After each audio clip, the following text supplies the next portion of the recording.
नमस्कार। मैं doctor Dilip Kumar, assistant professor guest faculty Vidya Bhavan Mahila college Siwan से। छात्रों, आज हम दक्षिण भारतीय इतिहास में चोलों की देन के बारे में पढ़ेंगे। यह एक महत्वपूर्ण टॉपिक है जो अक्सर एग्ज़ाम में पूछा जाता है। तो आइए हम लोग जानते हैं कि चोल का उस समय का क्या स्थिति थी, चोलों की क्या देन थी भारतीय इतिहास में। चोलों के अधीन दक्षिण भारत का सर्वांगीण विकास हुआ था। चोलों की सबसे बड़ी जो देन थी वह स्थानीय प्रशासन के क्षेत्र में थी। यह युग सामाजिक सुव्यवस्था, आर्थिक प्रगति, धार्मिक सहिष्णुता और साहित्यिक प्रगति एवं कलात्मक विकास का युग था। इस प्रकार हम देखते हैं कि ये चोल समाज में चतुर्देशीय विकास, चारों ओर विकास हुआ था। अब आइए हम लोग विस्तार पूर्वक से एक एक चीज़ को देखते हैं। सबसे पहले हम लोग इनके प्रशासनिक व्यवस्था के बारे में जानेंगे। केंद्रीय प्रशासन अथवा राजा। चोलों ने एक विशाल साम्राज्य की स्थापना की थी और प्रशासन की समुचित व्यवस्था की थी। केंद्रीय प्रशासन का सर्वोच्च अधिकारी जो था वह राजा होता था और उसके अधिकार असीम थे। राजा ही सर्वोच्च होता था।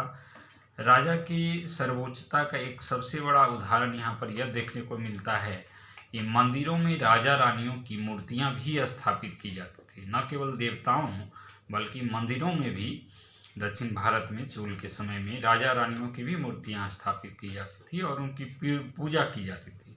इस प्रकार राजा के असीम शक्तियों का अनुमान सहज ही लगाया जा सकता है।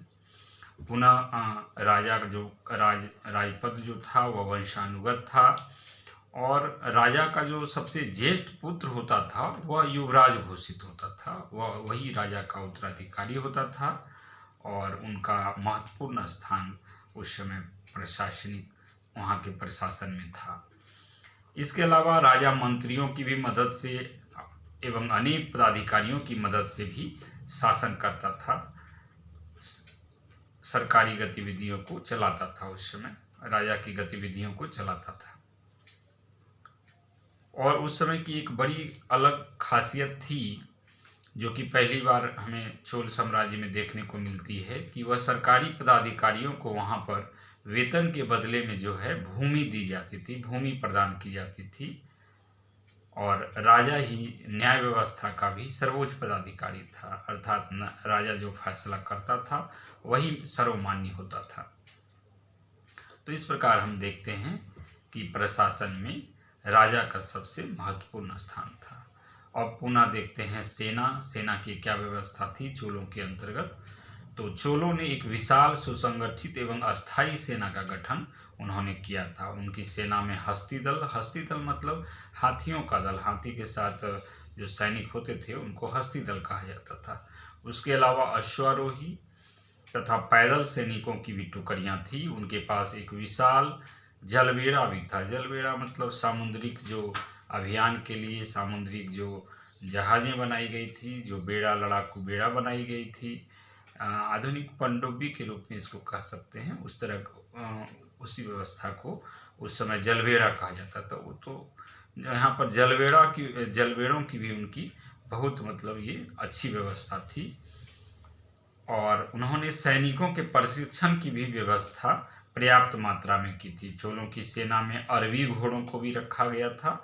अरबी नस्ल के घोड़े जो थे वह काफ़ी उच्च नस्ल के माने जाते थे, तो अरबी नस्ल के भी घोड़ों का यहाँ पर प्रयोग किया जा रहा था। अनुमान ऐसा है कि चोलों की सेना में जो है 60,000 हस्ती दल और 1.5 लाख पैदल सैनिक उस समय शामिल थे। इस प्रकार से विशाल सैनिकों का ये जो संख्या थी वह चोल के साम्राज्य में थी। सम्राट के व्यक्तिगत जो अंगरक्षक थे, उनके मतलब अंगरक्षकों के लिए भी अलग से एक टुकड़ी होती थी जिसे वैडेकार कहा जाता था। वैडेकार यह अलग से टुकड़ी होती थी जो राजा के अंगरक्षक के रूप में अपना कार्यभार संभालती थी। इसके अलावा विभिन्न सैनिक अधिकारी होते थे जो नायक, सेनापति, महादंड नायक इत्यादि कहलाते थे और ये सैनिक व्यवस्था की देखभाल ये सभी पदाधिकारी करते थे।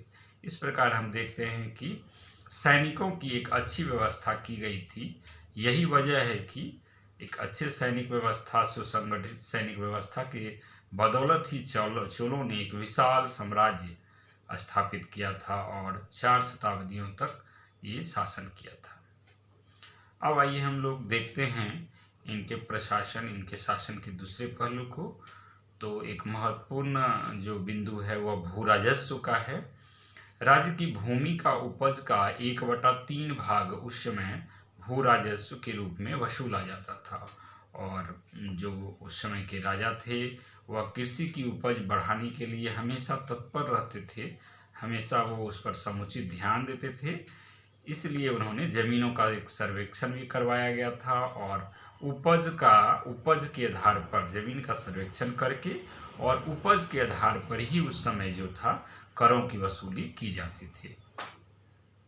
इसके अलावा जो राज्य है, चोल राज्य शासक ने सिंचाई की भी व्यवस्था की थी ताकि समुचित मात्रा में अन्नों का उत्पादन हो सके। अब हम देखते हैं कि आमदनी के अन्य साधन क्या थे। तो अन्य साधन में सीमा शुल्क यानी बॉर्डर शुल्क जो आज भी वसूला जाता है, तो सीमा शुल्क भी लिए जाती थी।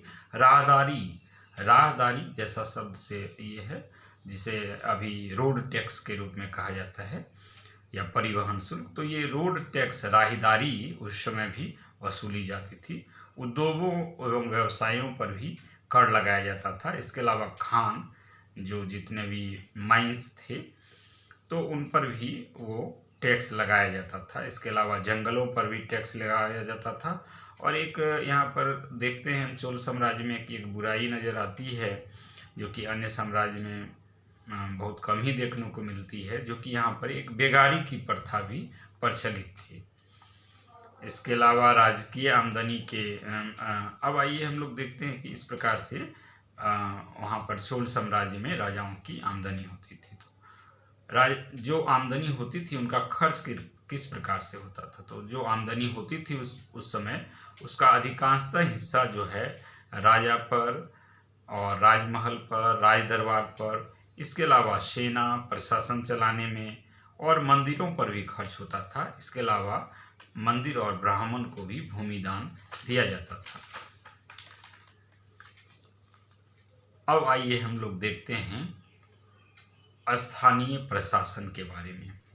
तो चोल का शासन जो है कि जो उनकी सबसे महत्वपूर्ण विशेषता थी वह स्थानीय प्रशासन की उनकी विशेषता थी। संपूर्ण साम्राज्य जो उनका था वह विभिन्न मंडलों में बटा हुआ था, जिनकी संख्या 7 से 8 थी उस समय। और ये जो मंडल थे क्रमशः नाडु, कुर्रम अथवा कोटम इत्यादि में बटे हुए थे। गांव जो थी सबसे छोटी इकाई थी। ऊर सभा, महासभा, नाडुर इत्यादि विशेष महत्व रखते थे, जो स्वशासन में महत्वपूर्ण भागीदारी निभाते थे। ऊर जो थी वो सर्वसाधारण की ये सभा थी, सर्वसाधारण लोगों की ये संस्था थी। उसके अलावा सभा जो ब्राह्मणों का संगठन था। इसके बाद जो एक महत्वपूर्ण संगठन था वो महासभा ग्रामों में होती थी। महासभा अनेक समितियां बनाती थी जो विशिष्ट कार्य करती थी। उनका बैठक जो है मंदिरों या वृक्षों के नीचे हुआ करता था। उनके अधिकार जो थे महासभा के वो बहुत विस्तृत थे और वहाँ गांव की समस्त सार्वजनिक जितने भी थी, व्यक्तिगत और जंगल वगैरह जो थे, उसके जो भी भूमि थे उन पर जो नियंत्रण होता था यह महासभा का ही इन पर नियंत्रण होता था। इतना ही नहीं, ये महासभा जो थे केंद्रीय अधिकारी जो होते थे उनको सहायता करते थे कर वसूलने में, अपराधियों को दंडित करने में, शिक्षा इत्यादि की भी व्यवस्था ये करते थे।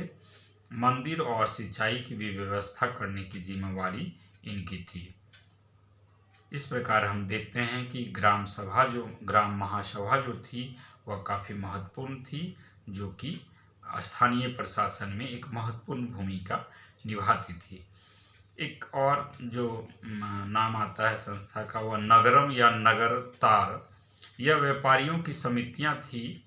नगर या नगरतार जो कहलाती थी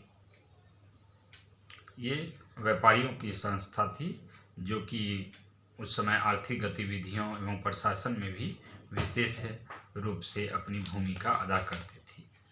अब हम देखते हैं प्रशासन के अलावा सामाजिक संगठन के बारे में। तो उस समय की सामाजिक जो व्यवस्था थी वह भी वर्ण व्यवस्था के आधार पर संगठित थी, यानी 4 वर्ण जो थे वो उस समय भी मौजूद थे।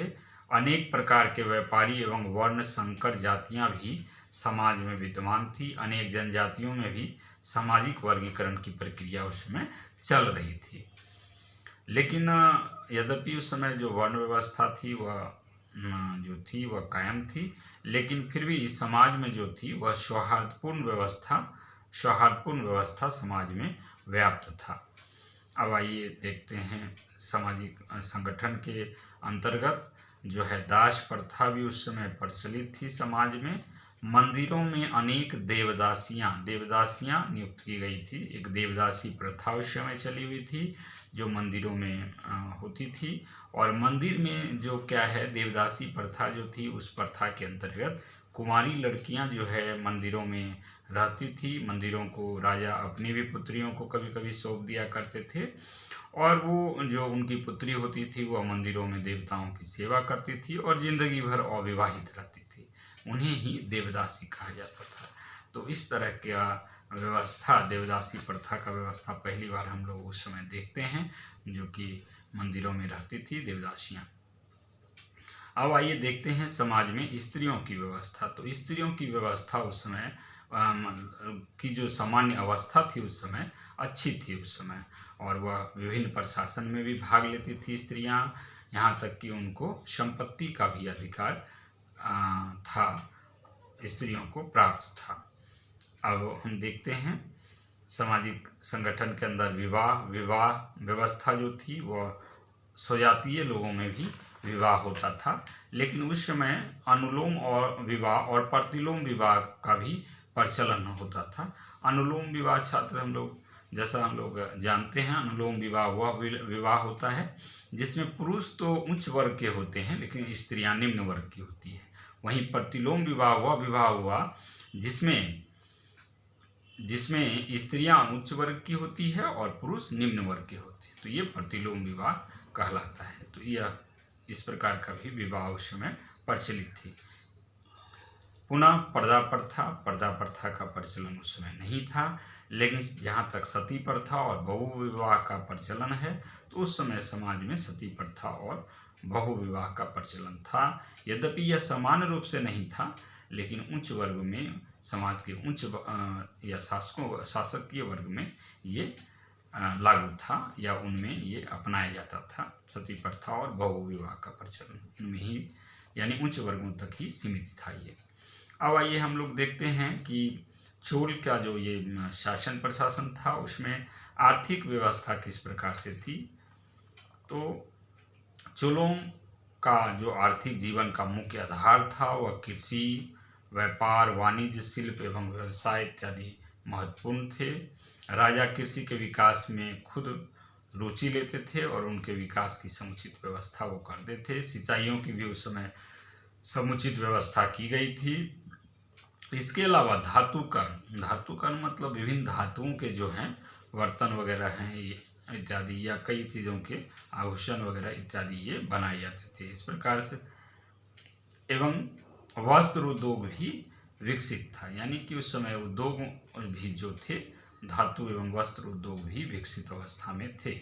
इसके अलावा देशी और विदेशी व्यापार जो थे उस समय दोनों विकसित हुए थे, और उस समय का जो व्यापार होता था वह मुख्यतः दक्षिण पूर्व एशियाई देशों के साथ होता था। व्यापारियों का संगठन भी जो होता था, व्यापारियों का एक अलग संगठन जो पहले भी हम देख चुके हैं, जिसको नगरम कहा जाता था, उनका संगठन होता था। और ये संगठन जो होते थे वो अति महत्वपूर्ण होते थे, और इनका न केवल आर्थिक क्रियाकलाप में बल्कि प्रशासन में भी इन जो ये संगठन होते थे उनकी महत्वपूर्ण भूमिका होती थी। मंदिर भी आर्थिक जीवन में महत्वपूर्ण स्थान रखते थे। और यहाँ तक कि आर्थिक क्रियाकलाप की बात है तो मंदिरों का इसमें उस समय हम लोग बहुत महत्वपूर्ण स्थान देखते हैं। यहाँ तक यूँ कहा जाए कि मंदिर उस समय केंद्र बिंदु थे आर्थिक क्रियाकलाप के। तो कोई इसमें दो राय नहीं होगा, गलत नहीं होगा। चूँकि मंदिर जो थे मनी बैंकिंग का भी काम कर रही थी, मंदिर कई लोगों को रोजगार भी दे रही थी, वह सूद ब्याज पर पैसे भी लगा रही थी, कई लोगों को रोजगार भी देती थी, वो जमीन खेती बाड़ी भी करवाती थी। अर्थात कि उस समय जो ये मंदिर होते थे वह आर्थिक क्रियाकलाप के महत्वपूर्ण केंद्र के रूप में उभर चुके थे उस समय मंदिर। और मंदिरों के कारण ही मंदिरों के आसपास जो है नगरीकरण की व्यवस्था यानी नगरों की बसने की प्रक्रिया भी बहुत तेजी से चल रही थी और कई नगरों का भी उदय उस समय हो रहा था। अब हम लोग आइए देखते हैं चोलों के समय धार्मिक स्थिति किस प्रकार से थी। तो चोलों के राजाओं में जो थे, उनके शासक जो थे, वो शैव धर्म को ज़्यादा बढ़ावा देते थे, शैव धर्म को मानते थे। शैव धर्म का उस समय बहुत अधिक विकास हुआ था, लेकिन वैष्णव धर्म की भी उस समय उन्नति हुई थी। लेकिन इससे ये अनुमान नहीं लगाया जाना चाहिए कि उस समय धार्मिक संकीर्णता थी। उस समय के जो शासक थे वह उदार दृष्टिकोण अपनाते थे और उस समय शैव, वैष्णव, बौद्ध, जैन मंदिरों तथा विहारों को सभी को समान रूप से दान प्रदान किया जाता था। मंदिरों ने सामाजिक, धार्मिक, आर्थिक जीवन में महत्वपूर्ण भूमिका निभाती थी, जैसा हम पहले ही जान चुके हैं। तो इस प्रकार धार्मिक स्थिति उस समय की सौहार्दपूर्ण थी, अच्छी थी उस समय की। अब आइए हम लोग देखते हैं एक प्रशासन का जो एक महत्वपूर्ण पहलू है शिक्षा एवं साहित्य का। तो चोल राजाओं ने शिक्षा की भी समुचित व्यवस्था उस समय की थी और मंदिर और ग्राम सभाएं शिक्षा की व्यवस्था करती थी। जैसा हम लोग पहले ही जान चुके हैं कि जो मंदिर जो थी सामाजिक, आर्थिक और शैक्षिक हर दृष्टिकोण से वह उस समय केंद्र बिंदु थी। तो मंदिरों में भी पाठशालाएं चला करती थी। मंदिरों के पास इतना धन होता था, राजा भी उनको धन देते थे, आम पब्लिक भी उनको दान देते थे, राजाओं के द्वारा भूमि दान भी दी जाती थी। इस प्रकार से उनके पास अकूत धन दौलत होता था मंदिरों के पास। तो मंदिर जो थी वो शिक्षा का भी संचालन करती थी, वहाँ पाठशालाएं भी चलती थी, बच्चे वहाँ शिक्षा भी अध्ययन करते थे। इसके अलावा ग्राम सभा में भी शिक्षा की व्यवस्था होती थी, विद्यार्थियों को निःशुल्क शिक्षा उसमें दी जाती थी। इस समय जो थे शिक्षा जो प्रमुख रूप से थे वो संस्कृत और तमिल भाषा में दी जाती थी तथा उस समय साहित्यिक प्रगति भी यथोचित हुई थी, यानी साहित्यिक प्रगति भी उस समय अच्छा खासा हुआ था। चोलकालीन रचनाओं में जो महत्वपूर्ण रचना है उनमें जीवन चिंतामणि, शूलमणि, कलिंग तुन्नी, राम अवतारम, कुंडल केसी, कलदम, पेरिया पुराणम इत्यादि महत्वपूर्ण थे। तो इस प्रकार हम देखते हैं शिक्षा और साहित्य की समुचित विकास उस समय चोल काल में हुआ था।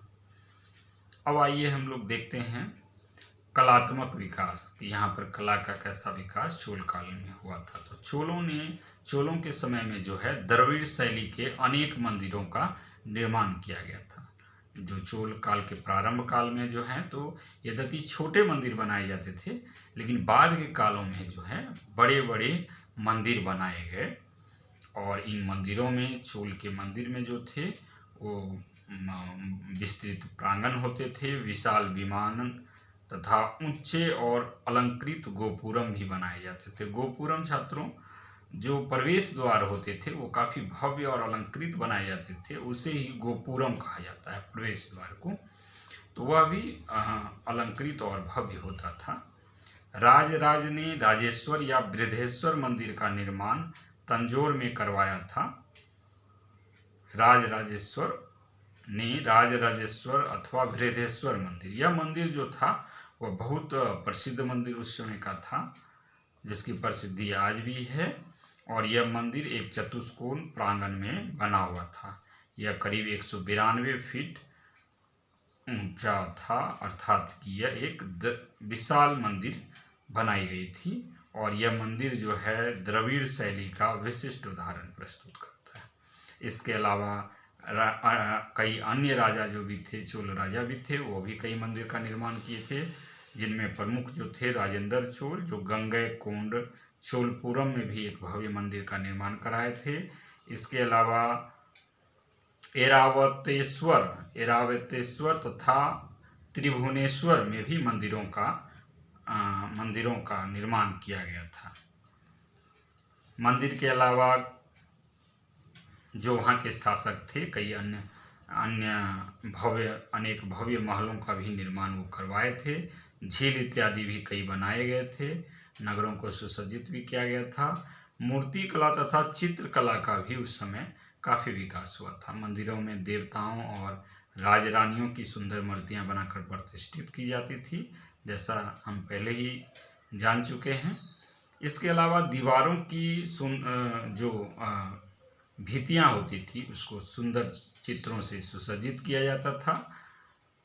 इस युग की मूर्ति कला का जो सबसे बढ़िया नमूना है, जो आज भी जिसे बड़े गौरव के साथ नाम लिया जाता है, वह है कांसे की बनी नटराज की मूर्तियाँ। अनेक नटराज की मूर्तियाँ उस समय से प्राप्त हुई है। ये कांसे की नटराज की मूर्तियाँ काफ़ी विख्यात मूर्तियाँ भी उस समय बनाई जाती थी। इस प्रकार से हम देखते हैं कि चोल साम्राज्य का जो 4 शताब्दी तक जो शासनकाल रहा, उसमें सारे क्षेत्र में, प्रशासन के क्षेत्र में, शिक्षा के क्षेत्र में, कला के क्षेत्र में, साहित्य के क्षेत्र में और स्थानीय प्रशासन इत्यादि सभी क्षेत्रों में समुचित विकास हुआ था। इस प्रकार से इनका जो युग था, काफ़ी भारतीय इतिहास में काफ़ी महत्वपूर्ण स्थान रखता है। धन्यवाद।